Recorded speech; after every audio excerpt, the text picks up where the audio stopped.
What is going on, Macro Perspective peeps? Marcos and I have been looking forward to this episode. We got connected here with Dmitry Popov from our friends at Hybrid. Ben Katz connected us. You know, the world of technology, right, Marcos, is just ever changing landscape. We're just consumers of it, and we're consumers of the fitness world and wearables. But we have a freaking expert here, Dr. Dmitry Popov. Thank you so much for being here. A quick intro of you. You are, I feel like I'm looking at your dossier, but you've been like a serial entrepreneur in the robotics world. I think it says a master's at Harvard. You've worked at DARPA, all these different things. But then now we are here talking about wearables in the robotics world. Would you mind, for our audience, just kind of giving your like elevator pitch, how you tell people about yourself real quick, and we'll get this conversation rolling, man. Absolutely. Well, thank you for having me tonight. Yeah, my background has always been in the space of robotics, and my passion has always been in sports. So that's how those two came together. And that's why I'm working on WurQ these days. But actually, this journey for the WurQ team has begun a while back. It has started almost 6 years ago at Harvard. It was really an academic project. And then we spun it out as a company, and now it's full rolled out, and real people, real athletes are benefiting from it today. So a lot to talk about tonight. Tell us what like about you a little bit. Like what piqued your interest in robotics? Like what was it about robotics? Did you just grow up around like engineering? Were your parents into like making robots? Did you just watch a lot of like sci-fi movies? You're like, I gotta build something like this. Right, right. Also, jokes apart, I think when I started robotics, so I went to university when I was 16. I think that's a bit earlier than some other guys. And at that time, I think the movie Transformers just came out. And I'm kidding you not. That probably was one of the pieces that seemed very cool, novel, very similar to IT. Like the choices you have as a high school student is either economy, something very theoretical, not something you can really grasp, and robotics felt very real, very futuristic. And I'm quite happy I chose that profession, because at the end of the day you can create anything you want, either that's in fitness, either that's in healthcare, either that's in flying, aerial, underwater, on earth, whatever your imagination, wherever it takes you. Now, 25 years later, we're here. That's awesome. And it sounds like for this venture, I feel like I've heard the story. How does everything start in college? It's like, oh yeah, the meeting of the minds happens. And the next thing you know, you're like, all right, this seems like a really cool thing to collaborate on and potentially obviously bring to market, which I know you mentioned being in like the beta phase with your current version of what you guys are offering. But what has that journey been like to like kind of take it from like inception at like, I mean, was it just like a master's project or a PhD project that someone was like, hey, it'd be cool if we can get analytics from these wearables and then translate it over? Like what is like from inception to now, like how did that all come to be? Yeah, actually a beautiful story. So when I started, it was all at the This Institute. And this is one of the institute here in Boston. And they had this tech fellow program where you get a salary and you get this K a year to spend on innovation. And so the goal is really to commercialize ad technology. And I remember now that the first slide for the proposal was just a guy, like a very built guy with a resistance band, and there's some numbers. And so the idea is, can we quantify what people do in the gym? Can we track it? The reason I felt this is the path to take, because my friends and I would do a lot of biking, running, hiking, and we would always use Strava and track each other, and just that was a way to kind of bond, I think. And I felt like when I'm in the gym, there's no really way to share what has happened. And I felt like simply you have to track what's happening there. So that was really the inception of it. And throughout the, I would say, the path of 4 years at least, it was pure R&D. And we've done so many pivots. The first approach was, are you guys familiar with tonal, like a machine on the wall with a, yeah. Yep. So we kind of built that at the beginning. That's crazy. Yeah. Yeah, and it was very actually modular, and you could bring it around. So it's a small platform. It had motors inside and sensors, and it had these bands, and you could put it on your back, put it on the wall. You can step on it, so you can engage really different muscle groups. And the problem was, well, first of all, it was really hard to build. Lots of moving pieces. And, it had to be so robust. And we brought it to the gyms once we had it. And they looked at it and said, well, great, but we got dumbbells, we got resistance bands, excuse me, we got weights. You have to find a way to quantify that. I'm quite happy we didn't take the hardware path, because I would say, 2 or 3 years later, the COVID happened, the supply chain, it would be a disaster. So yeah, I'm Yeah. really glad we've avoided it. So after that, we've actually pivoted not right away to what the work is today, which is essentially utilizing existing wearables, right? That's what work does today. But the next step was to create a whole system of sensors, and it's a clip on the resistance band that will measure the tension of the band, and it can measure the movement of the band as well. And we have this sensor that can go on your body in different segments, as well as on the weights, and so you can see how it all moves in space. And the problem with that was, when we showed this to coaches, to athletes, everyone said good, but I have to charge it, I have to know where to put it, it's just complex. And so I would say maybe a year after, we came to the realization, how can we use what people already own? Because every probably second or third person right now owns a wearable on your wrist, right? You have the Yeah. Apple Watch, Garmin, and so many other things. So, humanity has invested money into that already. So let's utilize that. At the same time, that's almost when we quit, because Apple is there, Garmin is there. Why don't they do it? you know, no one has done it, and so we just continued on. And the form factor it is today, it's been only for the past 2.5 years. So when we utilize one sensor on your wrist, one is on your chest, and I'm kind of fast forwarding to what we are doing today, like a little intro. Essentially, we focus on tracking movement. We understand how you move your wrist in space. Did I do this just once or twice? How far did my wrist go? And we have one chest strap on your torso, and it understands how you move your body in space as well. And the goal is simple: to understand what is the movement that you're doing right now, and the amount of it, and how well you've done it. So step one is to understand the amount of physical work, and then to assess how that work was completed. And the applications are vast, of course. Today we're in fitness, but long term it is tactical, healthcare, and so many other applications as well. So I see this bridging over to our other conversation, Seamus, where we were talking with, gosh, why is his name escaping me? Enhanced Games. And he was mentioning like all tech Dr. kind Aaron of DeSouza. Yeah. DeSouza, there you go.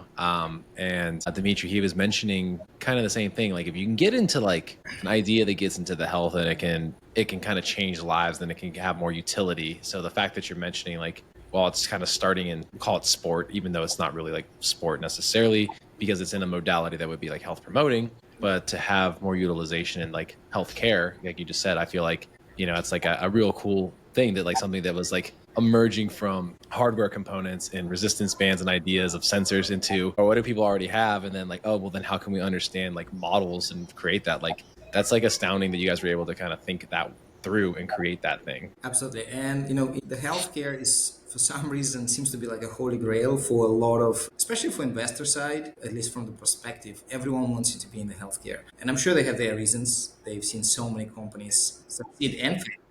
Well, yeah, and it's like a $1.4 trillion industry. So of course it's probably a safe bet. And, there's probably more winnings than losings there from an investor standpoint. Yeah.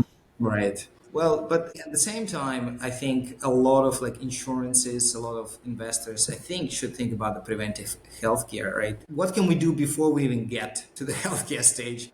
And that's Yes. just stay healthy and exercise. And how can we help people doing it? So that's a part of healthcare as well. I hope like we will evolve as a society. I agree. I mean, we're having worked in preventative healthcare for so long, and going back to that other conversation where he's mentioning every year added to your workable years, how much less of a burden on the system that becomes. But it all kind of starts with like probably gamifying who you're doing workouts with. And like for you to think like, well, Strava really had this like component of community with my buddies. Well, what about other element?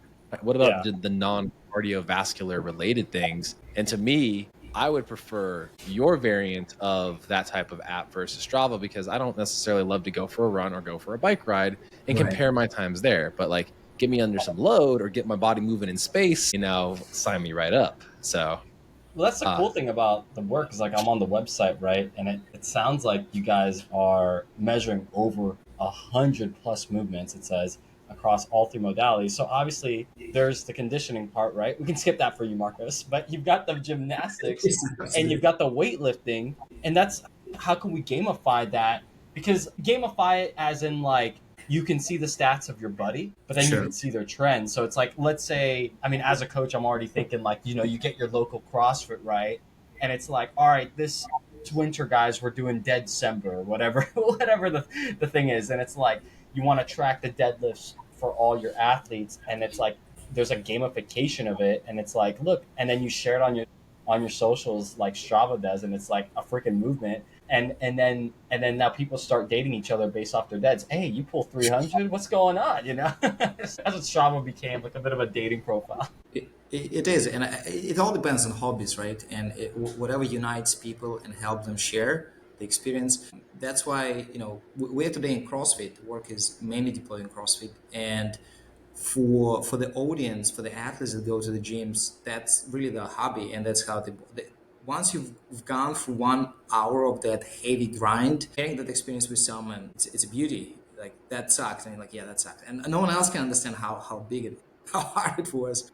And so that's what we help people today. Back to your gamification, there's so many layers of gamification. Competing with someone is just one of them. And what we do in the app is once we measured and we've seen everything you've done in your session, you can auto select, do you want to compare it to other people who did the same workout? And that's why we've applied it to HIIT settings, high intensity training settings, where many people do the same workout and you have someone meaningful to compare to. Either that's a person of your gender, age, and experience, or you wanna compete with someone higher. But if you don't want to compete with anyone, there's a lot of people who really don't want that pressure and they just Yeah. want to compare to themselves. And that's where the AI part comes into place and really helps us to do what we could have not done years ago, is to assess what is best kind of version of yourself and what is best version of yourself for this specific workout, because not a single workout is the same. It's really hard to compare how you've done today compared to say Thursday, where it's completely different muscle groups, different length of the workout, and so on. So what you could have done today to be at your 100%. And that's what we do. We assess the form, the stamina, the effort, pacing, all of your strategy through the workout, and give you that breakdown. And we walk you as well through that, what you could have improved. So Mm. there's several angles in terms of gamification here. Yeah, for sure. Yeah, but there's a lot more work to do in that regards. A lot of people actually do ask us today to introduce more of a network effect in the app, because again, we do have ability to see what everyone does, and people do want to interact with each other, not just seeing each other on the leaderboard, but also sharing that workout or kind of give each other a bump and say, "Hey, good job." So Yeah. that does motivate people.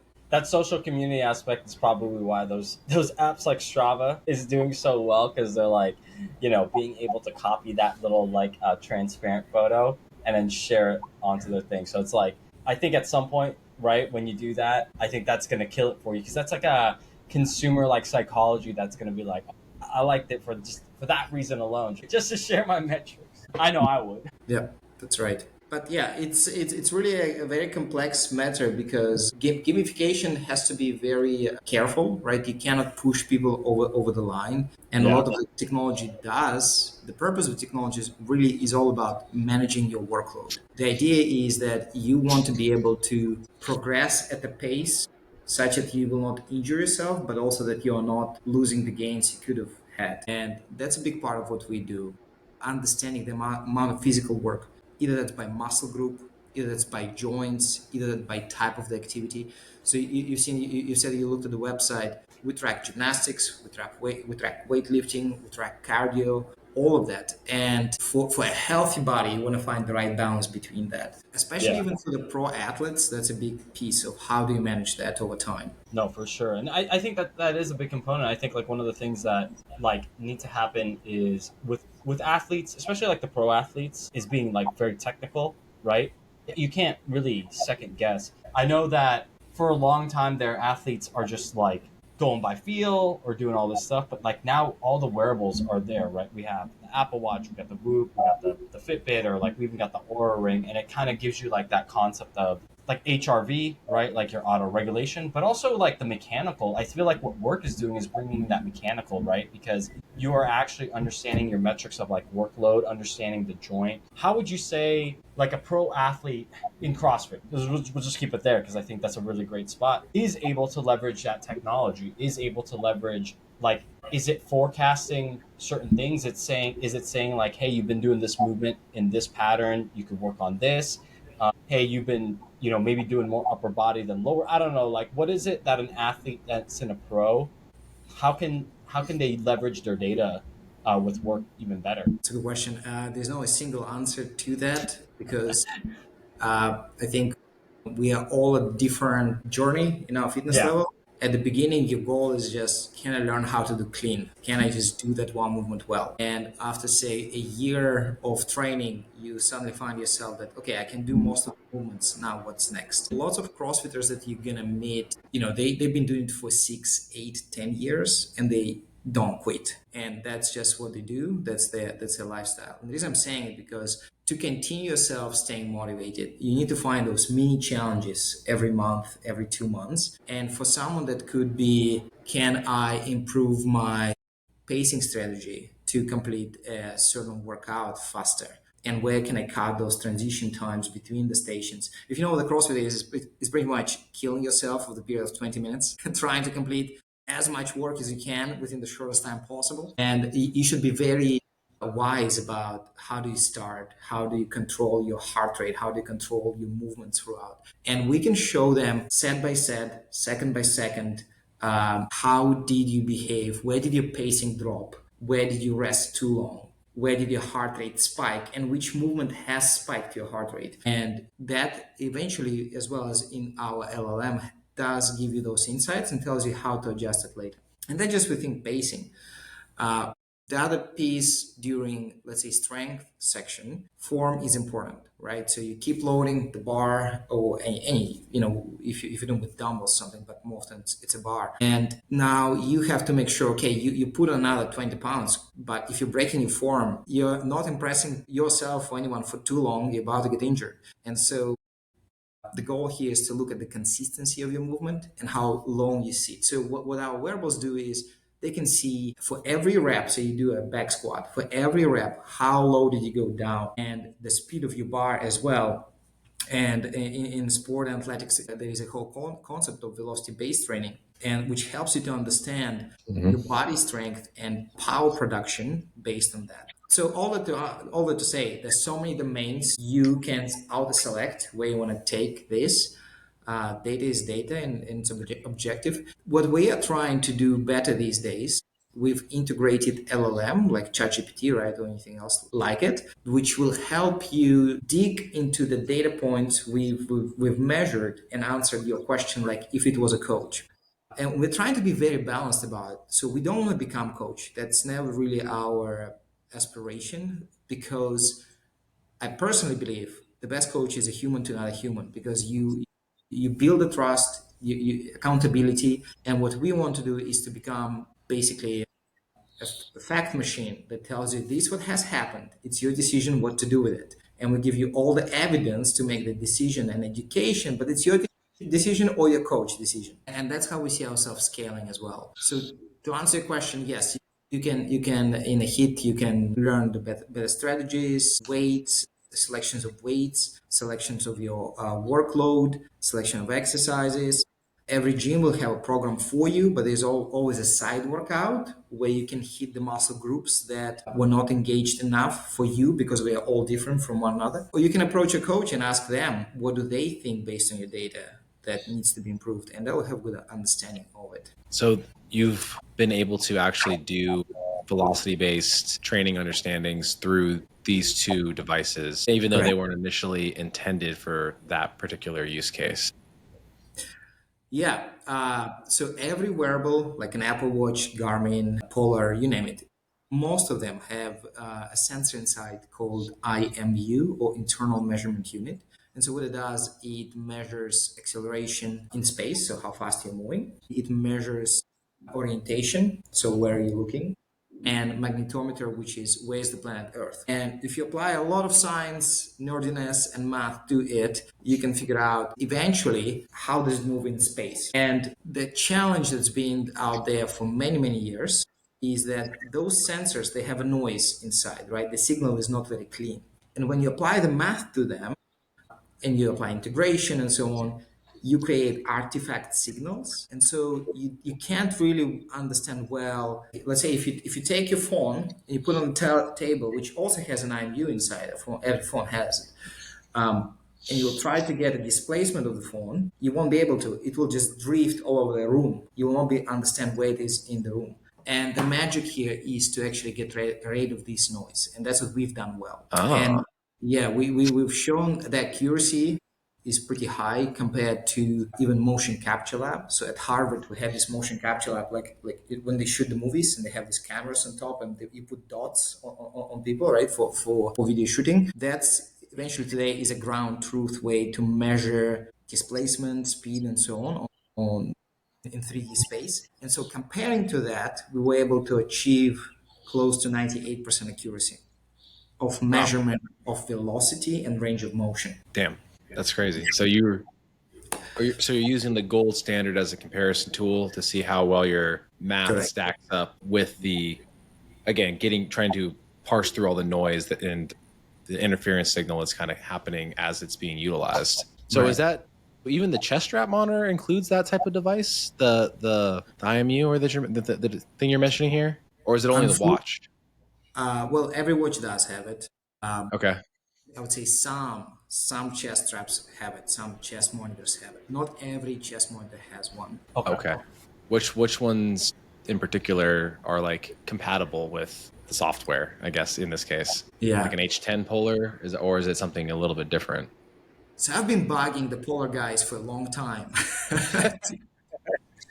to put the right. That's a big company. If they had it, then you'd have like 1,000+ users right there. That's right. They're missing one piece there, one hardware piece that we really need. I think they've been thinking about it as well. Let's hope that next year, the Santa will hear my wishes and they will upgrade it. So Garmin has one. Okay. It has for sure. There's one, the couple of kind of white label off the shelf. So that's what we do today. So we use white label hardware today. We chose one particular supplier and we work with them. And it's better from the business perspective because you don't have to build the hardware yourself. It's very capital intense business. So long-term vision, the idea is that you can use an Apple Watch, Garmin, anything you have on your wrist. In the worst case scenario, we're going to give you a chest strap if you don't have one. But lately, as I walk around Boston or run around Boston in the evening, I see so many guys and girls wearing chest straps. I feel like it's getting more popular these days. It's been popular for a while. I just think that it's got more mainstream. We've been recommending our patients use chest strap monitor for heart rate monitoring for 15+ years, I was like in gyms wearing like polars and they had like, remember like, I don't know if you remember this, Marcus, but like, I remember at gyms at some point, I think Polar somehow figured this out, but like Polar, MyZone, like all these different heart rate companies were like, hey, put TVs up on your thing and make your group classes, your open floor space where like the person walks into the gym and they see themselves up there. And now it's like a gamification of like the heart rate. They're literally, I taught classes based literally on heart rate monitor coaching. So it's like that whole Orange Theory monitor thing. There you go, Orange Theory. I'm so stupid. Yeah, that's their whole model. But it's like fascinating that, well, again, if you bring attention to other developers that already have a high quality product and they add, again, seemingly the cost on that particular sensor is probably not all that expensive. No. It's super cheap. It's super cheap. Yeah, so I mean, it's like, okay, well, now we have an actual use case, and the next thing you know, you guys have partnerships because you show that we have thousands of users that want to have the best experience possible. But the cool thing though is like the first thing for me is I know you use VBT, like that right there. Like I don't think that's been adopted. Like heart rate monitors have been adopted, right, Marcos? Like no, I feel like for me, like you'd have to get like a Tendo unit. Or before WurQ bought them out was a company called Push, and they were cool because all they were was like a sensor and you could put it on your bar and it just wraps around it like a sleeve, and you could straight up do it. And I remember doing this in strength and conditioning rooms in college where we had iPads on each squat rack. So we had like 10 squat racks, 5 on this side, 5 on that side. Oh, so you got iPads. to use push? Yeah, I That's got to use push. That's what I love. And we got like a company wide one, not like a, we got like a team based one, not like just like one. We got like 10 of them, right? right. And so we would literally use push, and it was on the iPad, and like the main team that I worked with at the time was like the girls softball and girls basketball. So the iPad's right there, and they're like, all right, the clean, we got to be at like, I forgot the meters, 0.89 meters per second or something, like super fast. And then if it's not moving that much, then you're too heavy. And like, we didn't use weight training, we used velocity training, because it was also a good understanding of auto regulation. My coach would do a triple clean. He goes, people talk about grip. They use grip to test like, hey, is this person ready for work right now? That's like an easy test, like grip it, hey, the dynamometer. Another one he did was a triple clean. He goes, let's triple clean what their baseline is. If it's not moving as quick, they're either not ready or it's really ready today. You can move them up weight or move it down weight. And it was such a precursor to their workouts. And we saved so much time because the iPad was right there. It's like, hey, if you didn't hit your number, go up or down. That's it. I see your guys' idea even getting and maybe more niche use cases for like Olympic weightlifters and whatnot to like be able to actually look at that VBT and be able to assess whether or not it is a good day to train based off of that. If you have something that has that level of confidence of 98% accuracy for it, it's like, hey, shut it down. Your speed isn't there today, right? Let's be smart about it. You're going to move to a, hypertrophy type training versus velocity or speed or power output type stuff. And that's to me where it makes me excited because the only thing that because we were trying to solve a problem very similar to this for our patients where we want to be able to kind of assess, again, like what's the amount of speed that you should be able to produce if you just stood up as fast as possible as like a 60, 70, 80-year-old patient, right? And we were challenged with the fact that, well, you need to like put a barbell on them for whatever current state that exists program to be running from an iPad, for example, to be able to give you that kind of readout because it's tracking the barbell. But if it doesn't have like a fixed point or like an actual weight there, it can't really do it, right? I'm sure AI probably could do it now. This was a few months back and a lot is accelerated, right? It couldn't do it at the time. But then I look at this like, we already got the heart rate monitor, and most people are coming in with a watch and it's like, all right, cool, we paired this thing. Hey, cool. We want to, because again, we're always looking to spruce up the test that we've been doing for years, like measuring the speed of their push-ups. And it's like, it's not that it's a new data point, but it's a new way of looking at the data.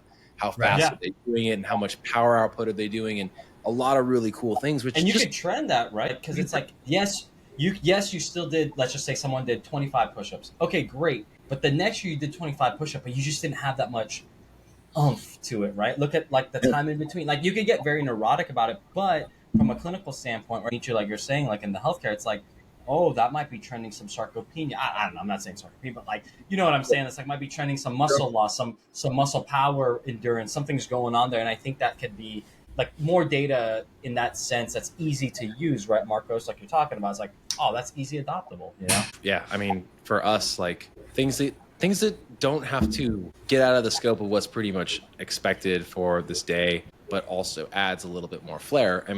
Things that we're bringing into our practice, Dmitry, is kind of like our longevity benchmarks or like the life goals that we kind of have for our patients as they are progressing the decades, right? And a lot of them are work-based things. And so again, being able to track and monitor maybe more specific cases versus like a high intensity workout, but like covering a certain distance, holding weight and the speed at which you do it, or, a bunch of different things that I think could also be aligned to that. A few of them are step ups to a box holding 50% of your body weight, so 25% in each hand, right? Well, the speed at which you get those done, right? Kind of like a carryover there. And again, maybe they do that variation of it as like an out of office experience, but in office, we just literally get a box that has a parallel thing and like, hey, we're gonna give 1 minute and how many can you get done stepping up and off of this box, right?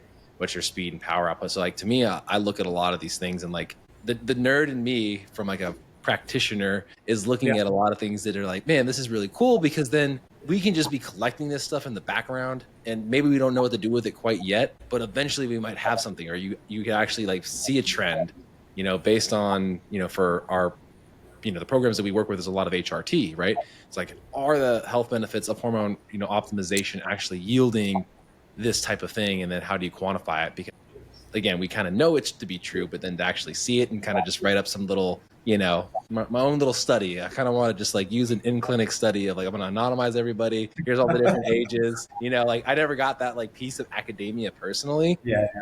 Because I ended up just like switching my major to math. But I like seeing that because, I mean, granted, I do the same tests for like the last 7 years. So to be able to like almost do the same thing, but see Spice it something up a little different, it's kind of cool to me. It's like, just one little piece. It's like, yeah, just one little piece. We should definitely look into pilots together. That could be exciting. Yeah, I would love that. Lots of red tape in healthcare from the implementation perspective, but definitely, unless you try. Not with Synergenics. We could pilot. Synergenics can pilot it. Seamus is no longer with us, so so I can't say we. I can't say we, but Synergenics can pilot it because we're a private service, right? So we do concierge type stuff. So we're looking for things that help people and tools and pieces that can help them, like you just said, compare themselves against themselves, right? Yeah. Like that's, we want them to bring out the best version of themselves. And so this idea of, again, like we have our cyclist people, right? And that's like, it's a small like sect of it, but we know a lot of them need to be looking at these particular things for their health, and to then see that improvement, especially if they do a repeat workout, but they see that the output was greater, whatever that metric is, can help them stay motivated long enough to see positive change and result long term. So that's what we're about. You said a lot of important things, and actually one of them is collecting data and you might not see a trend today, but you will see it over time. So today, a lot of us so casually talk about zone 5, zone 4 training, zone 2 training, but take it a decade back. What is zone 5? No one knew that. No one knew about like 1,000 steps. And the reason is because it takes time to collect data at masses and understand what is good, what is bad. And cardio data has been collected on people literally for decades. And that's the vision at WurQ as well, is to start collecting strength and fitness data. Like more biomechanical data. Right, biomechanical data in masses. And the other big thing you said is, you actually both mentioned power, output. No one has that. VBT is well commercialized. I would say like it's good marketing. People understand what velocity-based training is. But really, the most superior metric to understand your performance is power output. Yeah. And doctors and coaches, meaning both healthcare and fitness, understand it. Even when you train an elderly person to avoid falls, what you're training is for power. How quickly can you react to avoid that fall, right? And power, similar to VO2 max, a lot of correlations between the two, really represents your level of fitness performance and level of your health, physical health. Yeah. That's why we try to really represent everything in our app via the power metric, because it shows you the amount of physical work you've done, which includes range of motion and the weight. Yeah, that's work. And then it also looks at how much time it took you to do that work. Because the more power your body can produce, the bigger engine you have. And then if you can produce that power over a period of time, that's how endurant you are. And that's it. Like, that's a holistic assessment of your body. You can do it for 1 rep, or you can do it for a long exercise. Yeah. So yeah. No, I appreciate that. That's like taking the most complex biomechanic physics things and just explaining it in the most like. I love that. You're a true expert, Dmitry, because you've like taken really complex things and like made it simple and now wearable. Because it's true. Like one thing that we were doing, one thing Synergenics was doing in Beverly Hills, right, Marcos, was understanding power through a vertical jump. A vertical jump is probably one of the best tests. I think some of those metrics, though, need to be tested again, Marcos, because the 2010 data doesn't make sense, because it was saying like 13 inches for a 60-year-old is like expert level. And I was like, I've seen some 60-year-olds hit like 18. So I was like, I think we need to change some of the skew. But I mean, it kind of shows you maybe general population data is hard to get. But you're absolutely right, Dmitry. Like, we have a lot of VO2 data. We do not have a lot of power metric data, and power metric data is more correlated with like, yeah, if you fall, can you stop yourself, which is another part of the disease landscape, right? Yeah, we talk about cardiovascular disease and sedentarianism, but is the other aspect of it is like, are you strong enough? Do you have the range of motion? Can you put the brakes on? Vascular. What is the way we record that? Yeah, we could do a VO2 max test, but do we have a power test? And I think that's what you're bringing in, and I think WurQ would, is going to find a lot of like longitudinal data doing that as well. It's gonna be crazy. So we're launching a pilot next week with Marcus, right? That's the plan. What would say that again? I'm saying we're launching a pilot next week. Yeah, That's it. I mean, however you could see most fit to assess power, and it me not make it like the idea behind this, that which is nice, is that it's not gimmicky. It's like these are very simple, by design movements that I can like bring in, and like it doesn't have to be like really anything crazy. And this is something we've been talking about, like trying to spice up for patients that have been with us for over a decade. It's like, all right, what's the new thing, right? How do you translate that to understand like what they should care about now that they're all a decade older, right? And yeah, I mean, like, again, being just a pure observationalist, like coach in the moments as I'm running diagnostics, I was constantly thinking about like what would enhance this experience and what would allow us to give, again, a measurement of power, right? The only thing we really do to look at power is wattage from the bike, right? And while that is one component, like there's also that element, like you mentioned, like you have to have enough cardio and stamina to get to 200, 250, 300 watts, right, of bike output. So if someone's not necessarily doing that, it doesn't necessarily mean that they don't have the ability to express and generate power. It just means that their lungs probably aren't conditioned enough to get there, right? Like you give anybody a challenge of riding a bike and incrementally making it harder, you're gonna struggle if you don't practice it.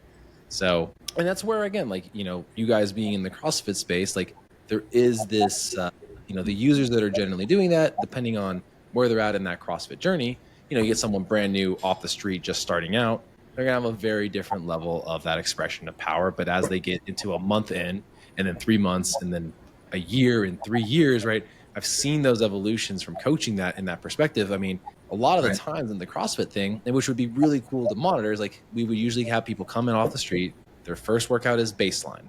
Their first workout is that simple baseline workout. You put this on them, they measure it, and then you come back a month later, you do the exact same thing, and boom, you have two different things. You got your time, but then you also have your power output, and like you just said, from what you guys have. Hallelujah. So this is me seeing this full circle moment. I'm like, man, I can't believe, how old was it now? 8? It's like 8 years ago, because my son was like just born. Yeah, right around like 8 years ago, 7, 8 years ago, when I'm doing these things, and I was like, man, like the one thing I like, you get people at their 30-day mark, and you have them redo the same workout, same movement standards, right? They're probably moving better, obviously, right? Because their ability and range of motion is improved. You would see that, obviously. But the other thing that is like amazing is like they're like, but I can do like actual push-ups now. It's like, nah, man, like sorry, like you gotta do them off of boxes. That's what you did day one. And then they're just like laughing, like, oh god, like I can't believe I came in here. This is what I did. You have those notes there. They forget because they're in it and they're like sold. But again, me, the math guy, and like what you guys have, like, damn, I wish that. Where were you 10 years ago, guys? Like when I was like in this space and with like. I feel like you would have like. I feel like CrossFit wouldn't have been ready for it. You know what I'm saying? Like I don't think CrossFit would have been ready for it 10 years ago, Marcos, because I don't think the landscape of technology is the way it is now. Everyone is so accepting of wearables now. I don't remember when WHOOP. I remember when WHOOP was like a commercial, and I was like, why would anyone need that? And then like. Now everyone's like, hey, did you check your WHOOP? Did you check your sleep score? Did you check like your HRV? And it's like, shit, like you can't, like wearables are so in.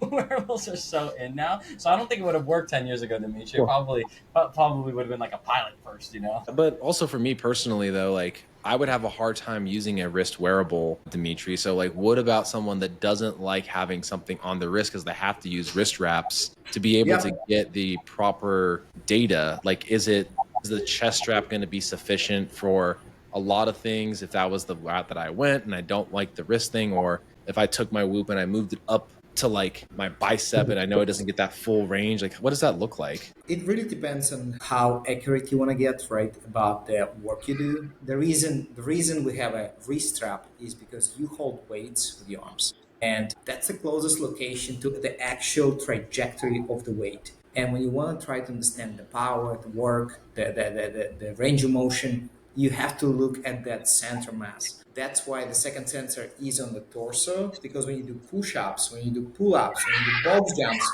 it's your body weight that you carry in space, and that's why the sensor is there. So to answer your question, you can simplify some things to a degree. Lots of CrossFitters, they move the wristband somewhere like mid forearm, somewhere here. It will work fine. It will work just fine, and it will be still apples to apples, because you will, if you always wear it there, as you said, it's all about the trend and progression. You will be able to see how you still progress. Even, let's say it's not 99% accuracy, it's maybe 90%. Who cares? It's still apples to apples. That should work. That's great. I mean, I think people want to know that, though, me especially, because, you know, again, like, can I get used to it? Probably. But, you know, sometimes, even though WurQ has gotten smaller, and is WurQ one of the compatible wearable devices for you guys? In theory, yes. Probably one of the hardest company to work with, because they want it all to be proprietary. From my experience, you either become WurQ or not. Yeah. The partnerships like Push, I'm sure, became WurQ, right? Unfortunately, dissolved technology, but Yeah. So, okay, well, I mean, maybe I just have to get a smaller Garmin watch, or like a Forerunner one that isn't so clunky. So you don't use any watch at all? No watch? You don't use any watch, you're saying? No. Yeah, I don't. I'm like, it's weird. I'm the most tech forward, non-tech person ever. It's like, I mean, if it's not going to facilitate some level of change for me, then right. I don't. Why wear it, right? Then why? Yeah, I feel like people buy things, right, Marcos, with this stuff. They're like, I bought this, and it's like, I love your question that you have for your members. It's like, well, what changed? Yeah. I still sleep like shit. I still eat like shit. My sleep score is shit, but I'm just still doing the same shit. Yeah, and like, I have a hard time even wearing like a wedding ring, because it's like, I don't like jewelry personally, right? Like, and I am married, right? And my wife gets on my ass. I'm like, it's hard. Like, I don't know why, but like, it bothers me. Like, you know, it's like, I don't feel comfortable. I feel unbalanced, even though it's not really creating that, right? So, you know, people are, and this part of my argument too, people are like, well, like, I don't have my watch on me all day, like, to catch my steps. I'm like, for the actual steps that I'm looking for, you're probably walking with your phone. Like, you know what I mean? Like, if you can't go out of your way to put your phone in your pocket when you go for a walk, chances are you're not really getting much activity anyways for like stuff I'm monitoring and data that I'm looking at. So yeah, that's just me personally. So yeah, like, but again, like, hey, like, would I wear it if I had other things? Like, again, actually tracking my fitness output, not just my cardio data, would probably incentivize me a hell of a whole lot more to get like a WurQ plus that, or that wearable plus that, because now I'm actually getting metrics I actually care about. My power and output, right? Those things that that every other wearable has not yet really done. Dude, your programming, like, I've seen your programming, bro. Like, you've got power in there, you've got strength in there. Dude, how crazy would it be to see, like, because you have DEXA data on you, right? You have weight data on you, right? And then to correlate that data, right, with, look at my clean, right, over these like 3 years. Look at my squat over these, because I've seen you post some stuff on Marcos. You're like, these front squats are not feeling good today, or, you know, whatever. Like, you've had all that, and it's like, what's the difference? It's the same weight. What happened today? You know what I'm saying? Yeah. Neurological drive, comfortability, my hips feel normal and warmed up. Like, you name it. Like, all the things are factors to it. But yeah, like, being able, that to me, if I had that data, or that, I mean, again, like, does it matter if it's happening at 35 versus, you know, 25? Not really, because I still am interested in that thing. So I'll go collect it for the next generation of people to like maybe see, like, oh, like, someone was like part of the forefront and part of this cool thing. So, you know, just to be honest, Dmitry, like, again, like, I didn't wear a lot of wearables because, like, I don't really care about my heart rate data that much. I don't really care if I'm in zone 2. Like, you know, if anything, I got more frustrated trying to do zone 2 runs because I felt like my heart rate was just going right outside of it. And I was like, is this right or wrong? Dude, okay. Can I say something? Sorry, Dmitry, if I'm going to take over for a second. I got so anal about this, where I have this app where it's like, I have to hit like certain runs where it says, hey, you have to hit your 5K pace, you got to hit your 10K pace, and then your half marathon pace. The pacing is supposed to be in this zone. I know the heart rate for it, so I set the heart rate for it, and then I set the time for it. Like, this is the time that you need to stay in. I could stay in the time, but then my heart rate would jack up or jack down. And then if I got the heart rate though, but my pace was off, then the thing was telling me all this stuff, and I was like, I got too messed up that I was like, okay, this is too much. And then I just don't even run off that. I run based off of like how I feel. All right, is it easy, medium, or hard run? That's it.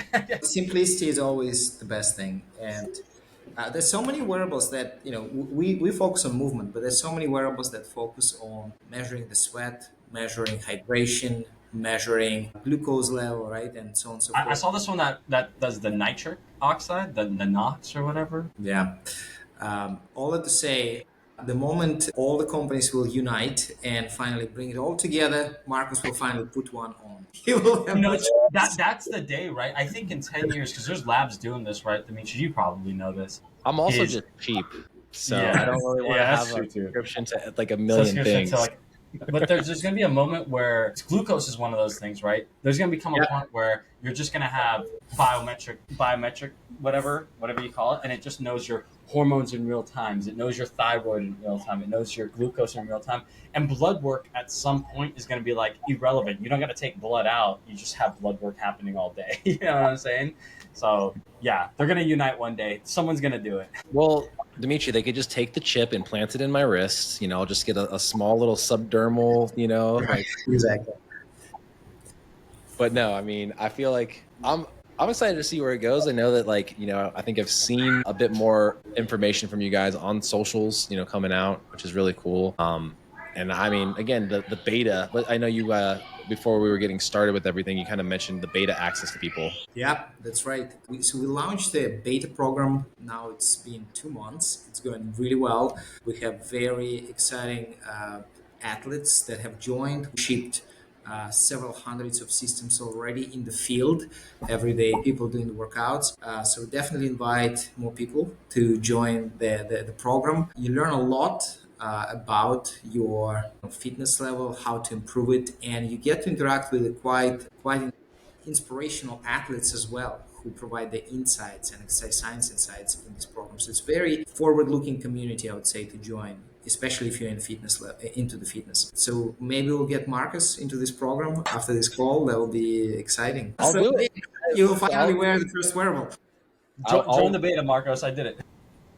Hey, I'll join the beta. I mean, I've always been one to want to test things out and give feedback, honestly. So if I get the opportunity to do that and see things, that's Especially again with your background of understanding the human body, that will be invaluable. if only I knew that biomechanics was probably the right thing to go into for me to study, because it incorporated a lot of things I actually enjoyed, I would have done it. Right. But I didn't know that I'll was be what it really actually honest was. with you. Like biomechanics, there's one book called The Physics of Resistance Training, Marcos. You'll love it. By, my gosh, I'm blanking on his name. He passed away, but he was on Mark Bell's podcast. Hold on.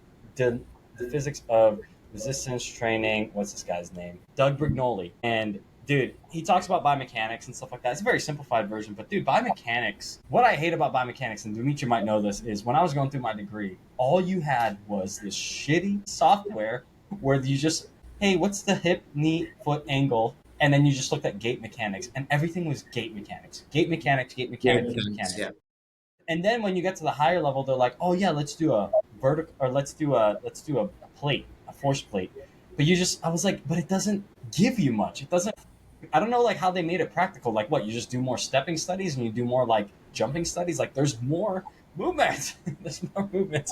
But we just got stuck in that university. Yeah, I mean, again, I didn't know what I didn't know, but now to have the opportunity to apply things later in life as passion kind of, meets job is kind of cool. So yeah, I mean, I didn't even. What, you were going to tell me you signed up for the beta program, Seamus? I really appreciate I was that. just doing it right now. I was just doing it right now. You're doing this. Okay, gotcha. We're talking.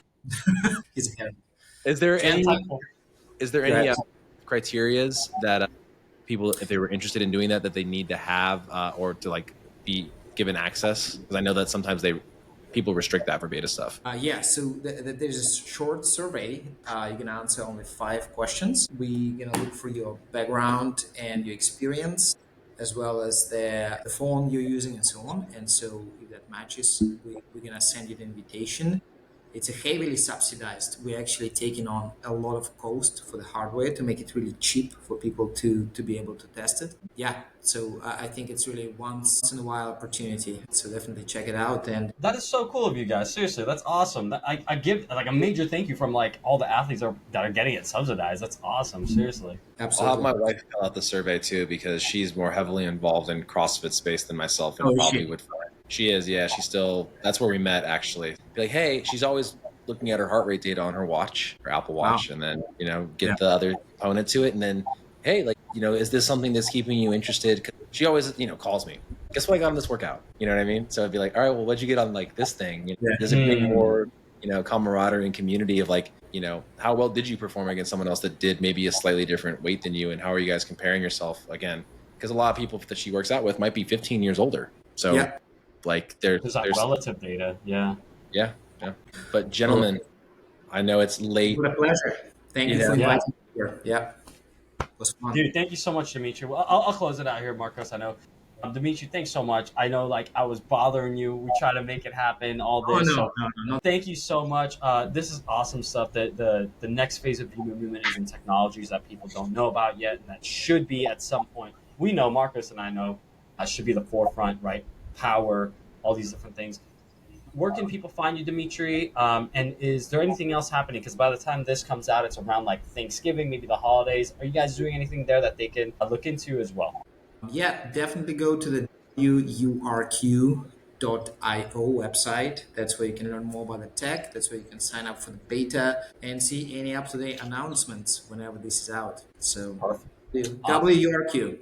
WURQ, work.io. Work. Beautiful. Well, thank you again, Dmitry. Appreciate it. And Seamus, good seeing you, man. I always love seeing you. You're ugly mud. All right, Macro Perspective Piece. We're out.